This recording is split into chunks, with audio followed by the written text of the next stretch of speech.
பன்னீர் நீங்கள் வீட்டில் செஞ்சாலும் சரி, கடையில் வாங்கினாலும் சரி, அப்படியே ஒரு பாக்ஸில் போட்டு ஸ்டோர் பண்ணிங்க அப்படின்னா கொஞ்சம் ஹார்டான மாதிரி ஆயிருங்க ஃப்ரிட்ஜில். ஆனால் அதுவே இது போல் ஸ்டோர் பண்ணி பாருங்கள், நல்லா சாஃப்ட்டாகவே இருக்கும் 1 வீக் வரைக்கும். மசாலா பன்னீர் நான் வீட்டில் தாங்க செஞ்சேன். இதோட லிங்க் வேணும்னா சேனல் நேம் கீழே இருக்குது, செக் பண்ணி பாருங்கள். இப்போ நம்ம எந்த பவுலில் வந்து ஸ்டோர் பண்ணுறோம் அப்போ அதுக்குள்ளே அந்த பன்னீரை வச்சுக்கோங்க.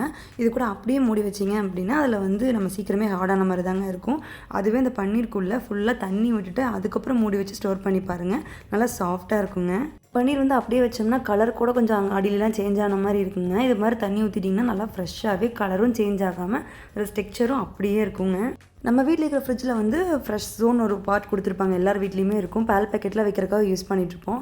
அந்த போர்ஷனில் வந்து இந்த பன்னீரை வச்சிட்டிங்கன்னா நல்லா ஃப்ரெஷ்ஷாக இருக்குங்க. இதுவே டோரில் கீழேலாம் வச்சிங்கன்னா அந்தளவுக்கு கூலிங் கரெக்டாக இருக்காது. அதே இடத்துல நீங்கள் ஸ்டோர் பண்ணிக்கோங்க. நான் சொல்கிறேன் இந்த டிப்ஸ் எல்லாம் ஃபாலோ பண்ணி பார்த்துட்டு பன்னீர் எந்த அளவுக்கு ஃப்ரெஷ்ஷாக இருக்குன்னு மறக்காமல் கமெண்ட் பண்ணுங்கள். இது போல் யூஸ்ஃபுல்லான டிப்ஸ்க்கு நம்ம சேனலை மறக்காமல் சப்ஸ்கிரைப் பண்ணிக்கோங்க. இப்போ பாருங்கள், நான் இது மாதிரி ஸ்டோர் பண்ணி வச்ச பன்னீரை வந்து 5 டேஸ் கழிச்சு ஓப்பன் பண்ணுறேன். அதே ஃப்ரெஷ்னஸோட அப்படியே இருக்குங்க. நீங்கள் என்ன ரெசிபி செஞ்சாலும் சரி, செம்ம சாஃப்டாக பன்னீர் செம்ம டேஸ்டியாக வருங்க. பன்னீரை விட நம்ம மசாலா பன்னீரில் எது செஞ்சாலும் சூப்பராக இருக்குங்க. ட்ரை பண்ணி பாருங்கள். நெக்ஸ்ட் வீடியோவில் பார்க்கலாம். Until then bye from Indu Gautham.